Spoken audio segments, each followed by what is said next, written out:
Good morning, friends. This is Ansi from Lifestyle Today News Delhi. Today is 18th March 2024, and the temperature weather report I'll say in the end of this podcast. So, the topic that I want to talk about today is the EE and CE that is part of the common man in Delhi. So, what is the EE and CE? I'll tell later. First, the in Delhi is a very old city. It has been, um, you know, rebuilt seven times, at least seven times. It is said. So, what is that thing that keeps this place intact? What is that humanity that keeps this Delhi what it is? I know there is so much of population. Both Indians, both from abroad, all are here. So they are coexisting, and you can see it's not much of violence or anything. So what is that keeps them binded in Delhi? So that's what I want to discuss today. And what is Delhi? So there has been no definite number of about how many times Delhi was built. So what we know is that there were conquests and empires. Rulers were ransacked. The existing one city was ransacked and destroyed, and a new one was built. So this has happened at least 7 to 8 times, and from where I'll tell you later. The cycle of destruction and reconstruction, and it has a unique blend in Delhi. So I have once I went a few years back. I went for a Delhi Heritage Walk. That was a free one because of some festival that was going on, and it was in house cars. And when we went for that festival, so there was a mix of so many things. So that's when I came to know that okay, it's there was a the deer park. Near the deer park there were madrasas and tombs and old structures. So everywhere in Delhi you go, you find different types of old structures, whether it is temples or mosques or even churches. So for everything you find it there. So there is a rich tapestry, and some this walks are there, like the Delhi Heritage Walks.com. So I had a chance to go with them, but because I had a walking problem, I couldn't catch up with them. The catch up with the history of them, it was too fast for me to walk with them.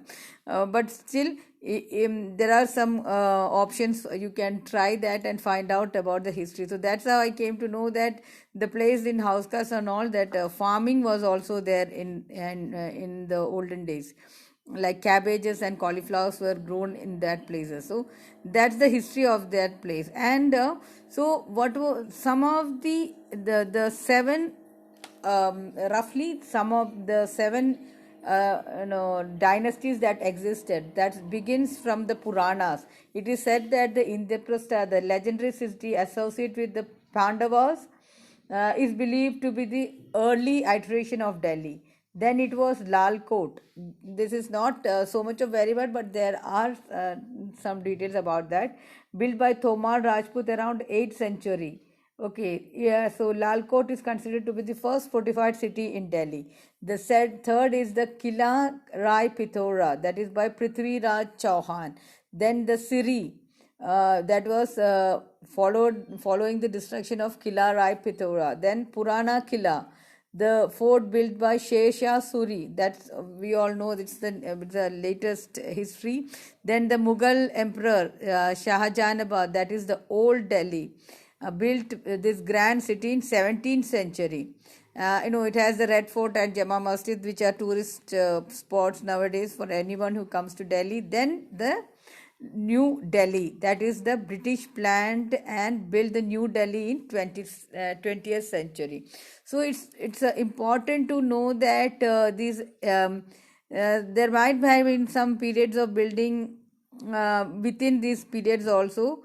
So the reason is because of the strategic location this thing happens here. So the strategic location of Delhi is that it has a central location because it's in North India. It's equidistant from Himalayas and the Deccan plateaus, and it has a river access like the Yamuna rivers. Because rivers are crucial in transportation, and it has got fertile land. So many of the fertile lands that we are staying now, they are all fertile lands where actually farming was going on. And the vast Delhi that you see, even 30 40 years back, so much of the population was not there, and so much of farmlands have been made into residential areas and industries and all that. Then crossroad trade routes, the routes connected India and Central India. Then this defensive advantage. So Delhi is not directly on the coast. That gives it some importance. So these are the factors that give the importance to Delhi. So these are the geographical and the political story of Delhi. But other than that, staying here for the last 15 years, I found something different, because we hear that what is the difference between a city and a village? A question that people say that in the city, people nobody knows anybody, the people do not help each other, all those things. But in Delhi, I found a unique feature in Delhi, that is the empathy, that the E that I said is the empathy that the people had for others when you are traveling.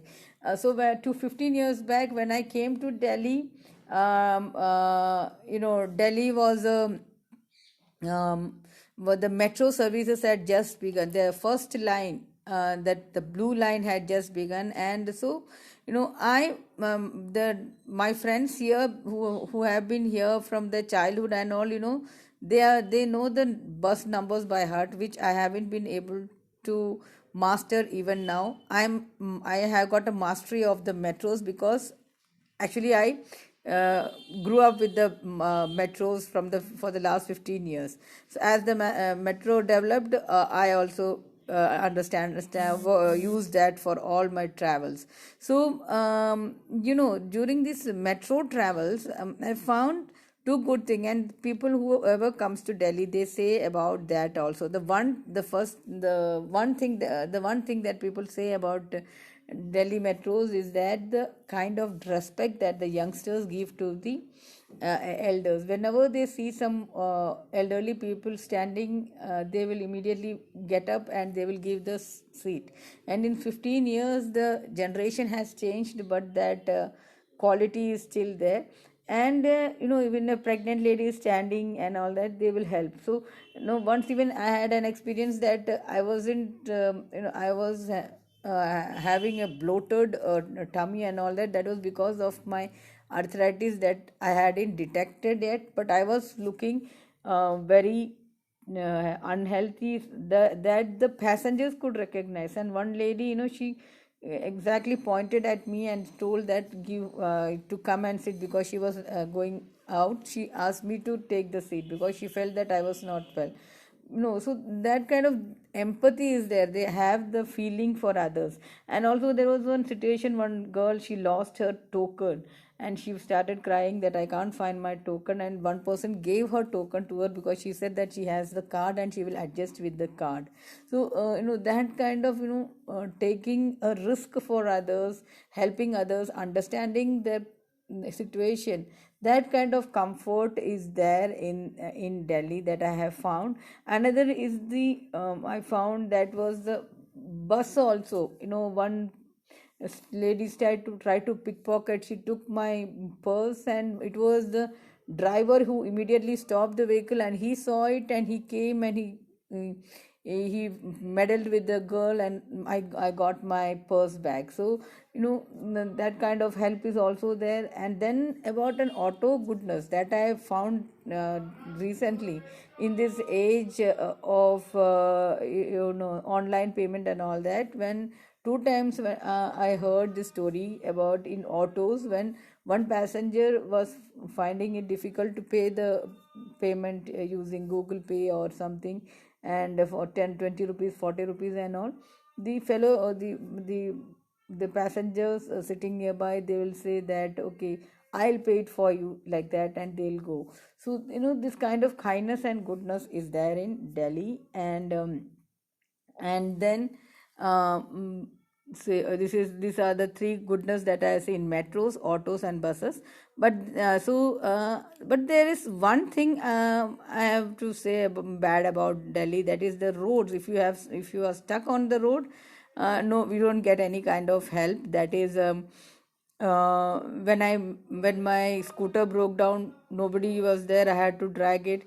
When I fell from a rickshaw, just people came for 2 minutes and they all disappeared. Then I had to do everything on my own. So on the roads, I think people have to be more empathetic, but as such there is lot of empathy. So there is two types of empathy that is there in Delhi, that is cognitive empathy and emotional empathy.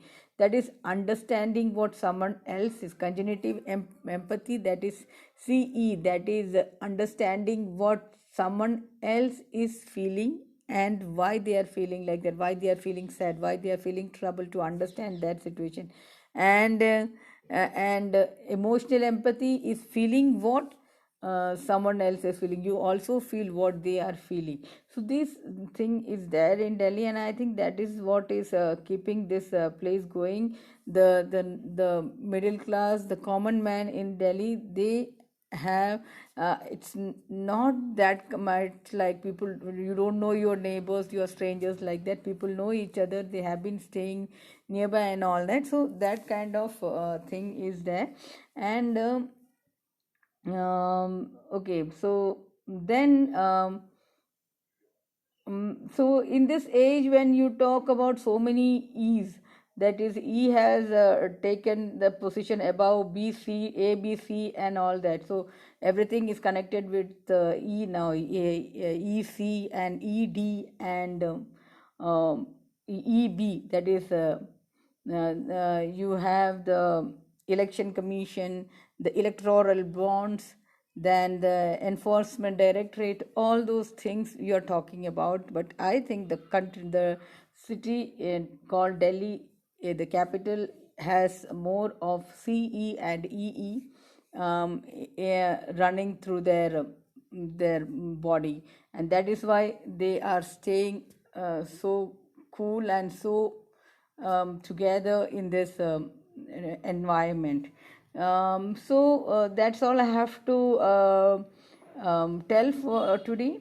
And one more thing about Delhi that I have found is that the it has got an F factor also. It has got another E and an F factor also. That is the economy and the finance. That is, people come here, they make money, they come, they ransack here, they make the money, and then they leave the place. Even this generation, you look around, you will see that every generation comes, when they are settled, when the children are settled, they will go to the next place. So there is hardly any generation which has been staying here for since from the time of their ancestors. The thing is there. So this finance, this is a place for money making, and the economy grows. Like if 20 years back, if somebody had brought a house for 10 lakh, it's now like 10 times more they gave back the returns. So it is the financial factor that people come here. That is another factor that is unique to Delhi. And so that's all I have to say. There is so much to say about Delhi, if I can say good things about Delhi. But for now, that's it. And you can give comments about this episode. Okay, so let me tell the temperature today. It is 16 degrees centigrade today, and it's mostly sunny. And in the daytime, it will be 31 degrees centigrade. So it is becoming more of summer. By the time it's Holi next week, it will be really hot, I think, because the days have become longer. 12 hours 5 minutes, it has crossed the half a day, half of the day. It is more than that now, 5 minutes more. So the sun rose at 6:27 and it will set at 6:32, and the air quality index is 184. Okay, so then nothing more to say about their quality index and yeah, ultraviolet rays at 10 o'clock it is 6, from 11 at 11, 12, and 1 it will be 7, which are all in orange, which means that when it is in orange you have to be a little cautious when you go out into the sun. Try to take the shade, wear a cap, use a umbrella, and wear a shirt, use some ultraviolet protection creams and powders. Okay, so thank you so much for today, and see you tomorrow with a new topic.